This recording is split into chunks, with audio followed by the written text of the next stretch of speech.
to Ether Hour, everybody. I'm your host, Conrad Franz, joined as always by Dimitri Kalyagin, coming to you live in the midst of what I can only call like the great noticing, something that I think a lot of us in this space on the internet have been waiting for a long time. And I mean, all I can really say is, as far as I can tell, the elders of Zion are calling emergency meetings behind the scenes.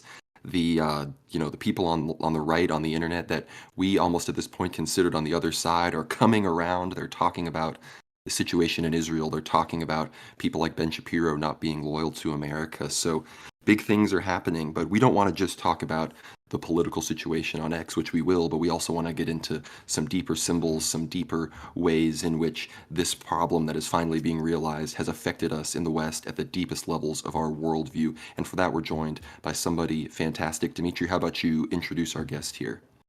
Doing great, Conrad, and excited to have the one and only Anthony of Westgate again. After a long, planning of collaboration, finally we're having him on, and it's an absolute pleasure. He's been a member of the, I guess you can say, Orthodox as well as a conspirological community here online on X as well as Substack for quite some time, and he's been a sort of a great assistant for us in terms of guiding some of our content. I think for more than a year now, so he's kind of been working behind the scenes. Conrad and myself, we've always kind of bounced off ideas from him. So it's finally great to actually have him on and just have a conversation about, some pretty deep subjects, especially given the recent discourse happening on the X platform, as well as Anthony of Westgate's sort of speciality, where he speaks about modern science and cosmology, things of that nature that relate to, essentially subjects which distract humanity on a large scale. I think that's the only way I could really summarize his particular field of interest. But beyond that, Anthony, I'll leave the floor to you, sir. Oh, thank you guys for having me. It's a privilege to be here. And yeah, we've been talking about collaborating here for a while since having Conrad on my now retired podcast. But yeah, it's great to be here. I'm excited to dive into this subject here. Yeah, it's great to finally get you on. Like I was the first guest on your show, and I remember we were like we were planning like we're gonna have a great episode. But for those that want to hear it, I've reposted that episode, that conversation between us about space. One of our most controversial episodes, despite considering the things we talk about on this show, it's, I think, the least, you would think it's one of the least controversial ones, but as far as, the vitriol you get when you start saying certain things about space and cosmology, people get crazy. So we'll have that linked below, of course. Ether Hour episode 13.5, I believe is what I called it. So we'll have that linked down below for everybody that wants to hear more from me and Anthony. But it's good to have the trio here now. And I think here on the free segment as well, for those of you not behind the paywall yet, that's going to get spicy. So, pull out those wallets, am I right? But I think let's just kind of talk about what's been going on. I don't think we would have had a great conversation even if this stuff hadn't transpired on X and in the kind of conservative space. But we're seeing with the stuff with Daily Wire, Candace Owens, Ben Shapiro. Anthony, you've been posting a lot about some of this stuff since the Israel conflict started. How have you kind of noticed the flow of this debate? Like, what do you think has shifted? Like, why now? Well, I think as far as the online discourse, it's just gotten impossible to moderate and censor it because it's just such a widely discussed, topic. And how can you talk about this topic without naming these, the people involved, the Jews, the Israelis, the Zionists, whatever group you choose to name them as? It's impossible to have that discussion without mentioning it. So that's why I feel like, it's kind of blown the doors off of this discussion. And now we can actually name the groups that we're talking about here. And, because now you also have the left who's been, doing their activism.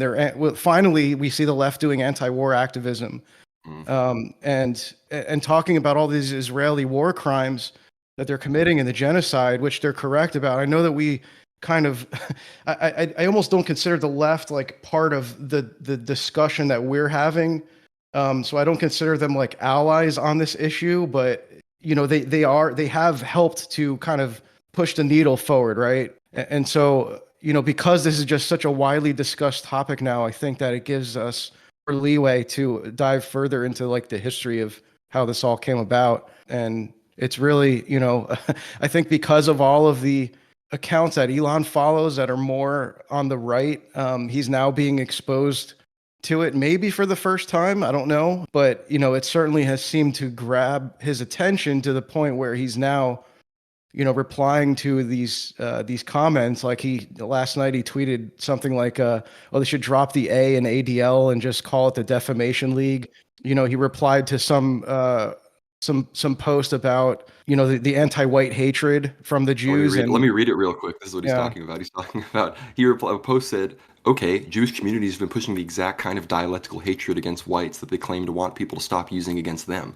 I'm deeply disinterested in giving the tiniest shit now about Western Jewish populations coming to the disturbing realization that those hordes of minorities that they supported flooding our country don't exactly like them too much. You want truth said to your face? There it is." And Elon replied to this, "You have said the actual truth." yeah, Yeah, yeah. and essentially what I find interesting is Elon Musk makes these comments. This is after he has his massive, shall we say, Israeli debrief, which took place with Netanyahu and probably the top rabbis. These are people with like 100 followers on Twitter, but they're qualified specialists in Talmudic Judaism, right? And he has to travel to Israel himself prior to the conflict, of course. And Elon Musk essentially has this anti-Semitic, I guess, re-education campus, right, that he has to attend. After all of that, and then he goes on Joe Rogan's show again for a second episode, and then he goes on the what is that Jewish fellow's name who wears the black tie? Lex Uh, Friedman. That's right. well, So he goes on his, which I guess they're friends, so they're having their fourth episode. So Elon Musk is going on all these long form podcasts where he's essentially, even on Joe Rogan's podcast, he's literally smoking cannabis and they're speaking about very wild subjects. But he's actually openly going on all these platforms where he could be questioned for his targeting of maybe a specific group. But these podcast hosts don't really address this particular issue, and now he's freely just attacking the query. So he's not afraid of public scrutiny. It seems it's almost like he wants people to bring the subject up so he can speak about it. It's really, really fascinating, especially given the fact that it's such a heated subject. And there's always the excuse of, well, it's not just then you're a modern anti-Semite. That accusation, of course, could always be thrown at somebody bringing the subject to the forefront. But these days, you could also be called maybe some sort of terrorist collaborator, a supporter of Hamas, a supporter of killing Jewish babies, whatever, etc. The sort of offenses, these offenses thrown at the left, who are essentially just weaponizing empathy towards the Palestinians, but naturally they also want some sort of Palestinian state for the Palestinian people, things like that related to the current conflict. So Elon Musk is really not afraid of those accusations, not afraid of the classic accusations of anti-Semitism, and he just seems to be speaking his own mind, considering that he is the richest man on earth, I suppose, at this point, in terms of the wealth we can see and what's measurable. Naturally, we probably, the three of us probably believe there are probably families behind the scenes, the Rothschilds, for example, who are much more wealthier than Elon Musk, and it's not about the Forbes list, but Elon Musk is, I would say, one of the most outwardly influential businessmen, at least operating in the world today. So it's very curious that he's so brave, at least in October, November this year, of making these particular public comments. yeah, I mean, even from a business perspective, it's he's an insanely smart businessman, and I mean, he's not like there's still Zionist advertisements being ran. I mean, you guys, I'm sure you're seeing it on your end. Just being part of this discussion, you're being targeted with Zionist propaganda ads. So it's not like he's just allowing anyone to join this discussion, and either side, I suppose, can pay to run ads for their war their war propaganda on the platform. So it's there's no like it would be hard. You'd be hard pressed to say that it's like an anti-Semitic platform just because they're not doing. I don't even know how they would moderate at this point all the anti-Zionist stuff, because it would mean you literally can't talk about this issue. Like you would, so he knows that, and so to criticize him, what do you have to do? You have to join X and join the discussion and criticize him on there. So it's like it's just driving more traffic and attention to the platform. Yeah, I mean, it's like Landshark said, give me an unbannable Twitter account and I could literally take over the world. Like if it's about like the platform and audience is so key, and what we're seeing right now is narrative warfare. We're like the truest form. I mean, like Marshall McLuhan said, the Third World War is an information war with no Yes. division between civilian and governmental fighting. Like this is like we're in the end game here. Yeah. And I mean, I think just the simple fact that people are just one platform, and sure, we're seeing because of X, we're seeing some of the other platforms slightly lessen up. Like Facebook is now allowing talk about the 2020 election and whatnot, I think on their ads as that stuff ramps up, because they're realizing the engagement you can get from some of these discussions, which of course, in that same regard, you need to be careful of false dialectics being put up in front of you, and some of these things being manipulated. But just the fact that like Elon Musk has gone so far, I don't really understand what, like, I mean, he truly does seem in some regard to be committed to the truth. Like, I wasn't like so, like, I have my criticisms of Elon Musk. I wasn't necessarily like a fanboy, but at the same time, I mean, I've always been in his corner since he bought X, as someone who just, has been struggling with being platformed for, 6 years at this point. I think the fact that he's doing this proves that there's something real going on there. And I don't know if he's going to have political aspirations or whatnot. Like right now, he's the only person in America that I could say that I won't want Trump to pick as like a vice president that would like actually like increase my desire to perhaps like vote in an election. So, that's where we're at right now. But yeah, I think in the same regard, we're seeing the denizens of the Israel lobby, even on the right, our Ben Shapiro's, our Daily Wires, being kind of brought into the fray, and they're getting ratioed like nobody's business. I mean, Anthony, do you maybe want to tell the people everything going on with Candace Owens, and then we can kind of go from there? Yeah, well, I guess I haven't actually been following exactly what's going on there. I just know that it's like a very strangely public dispute that's happening between an employer and an employee of the Daily Wire. And so there is a little bit of like, I think I saw Remnant made a comment about it, comparing it to like a wrestling theatrics, like, and it's so basically Candace Owens, said something about like Nikki Haley should run for the president of Israel, because she's like, she seems to simp for Israel more than, her own country. And Ben Shapiro didn't like that, and he started to publicly ridicule her, who's his employee. She works for him, and then she replied to him, or I guess she didn't even reply to him. She just like quoted a Bible verse about like "Blessed are those who are persecuted," The right? Was it? peacemakers. Yeah, yeah. And Shapiro, of course, quote tweets that and says, assumes that she's talking about him, which is a hilarious kind of self-own, like that he just kind of exposed himself as a persecutor, I guess. And also at the same time was like showing that, to the new noticers, he's showing that, he's getting triggered by the Bible. Like it's literally a Bible verse that he made about him. And so that's the kind of stuff I think that is very effective in this whole thing, is that these Jewish people, these Zionists, they're exposing themselves, and they're like the ones kind of fueling the anti-Zionism. They're the ones that are doing all this with their behavior. Yeah, I think what I found very curious is that, and I'm not like a big fan of Candace Owens, but I guess I've been following her for like several years now. I mean, it's kind of unavoidable, but it was the fact that she quoted specifically the Sermon on the Mount, which essentially is Christ giving essentially the outline of the New Testament, the ethics and morality of the Christian tradition. Essentially, the Sermon on the Mount, as you remember the event from the Gospel of Matthew, specifically chapters 5, 6, and 7, it doesn't necessarily find much outreach in our liturgical, I guess, feast day tradition in the Orthodox Church. You can even say there is no feast day of the Sermon of the Mount, right? It's that one event which I guess in the Protestant Church it's spoken about a lot, because it does have Christ essentially preaching quite openly on the mountain in front of before thousands of people, but it doesn't necessarily even have a feast day in the church. Interestingly enough, it's one of those events which doesn't necessarily have a memory, but where it does have memory is that in the liturgical tradition we sing about it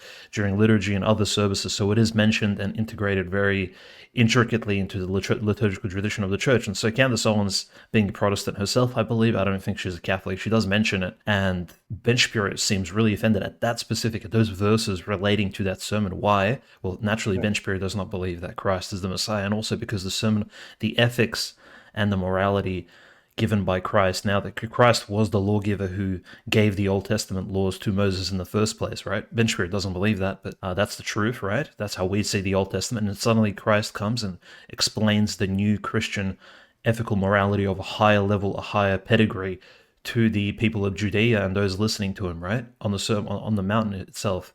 And so Ben Shapiro is offended by that because essentially Candace Owens, she's of course bringing up the ethics of the sermon in relation to the Palestinian conflict and the Israel participation in the conflict, but it relates as well to Ben Shapiro's Talmudic ethics not being related to anything godly as well, which I think him being a really pretty smart Jewish fella, I think he would understand exactly what she was quoting, and I think that probably double triggered him because in fact it is that one moment where the Old Testament is announced to be old, and the New Testament, comes in to replace that. And of course, Talmudism comes in even after that as this sort of expansion pack nobody really asked for, right? It's this DLC nobody really called upon for, and in fact, it's quite offensive, and you can almost say satanic, Molochian, Molochian and Baalian, and we see that today naturally in the way these certain groups behave over the last few hundred years. But Ben Shapiro, yeah, really kind of triggered by these things. So I guess that's the we still haven't really seen an open response from Candace Owens besides her appearing on Tucker Carlson, which was, I think, pretty incredible interview. And it almost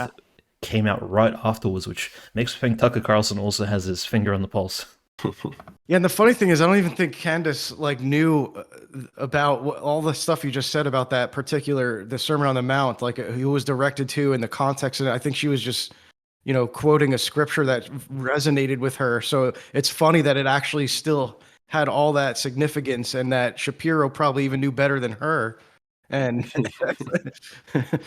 in that same regard, you talk about the Sermon on the Mount. You will hear the Sermon on the Mount in the services and sung about, and many saints will say, what chapter of the scripture should I read? And they'll say, Matthews 5, 6, and 7 will be, if you had to read any part of the scripture, that'd be a great way to start. But St. John Chrysostom, author of the Divine Liturgy itself, the most exalted, I think, homilist in the Orthodox tradition, he wrote the Paschal homily that is read, every Pascha in every Orthodox church. And he said this is from one of his sermons in his 8-sermon series, Adversus Judaeus, which I think is becoming more and more relevant to this day. He said, "This has been my experience, too. Once I took up my fight against the Jews and rushed to meet their shameless assaults, I destroyed their reasoning and every lofty thing that exalts itself against the knowledge of God, and I brought their minds into captivity to the obedience of Christ. And after that, I somehow acquired a stronger yearning to do battle against them."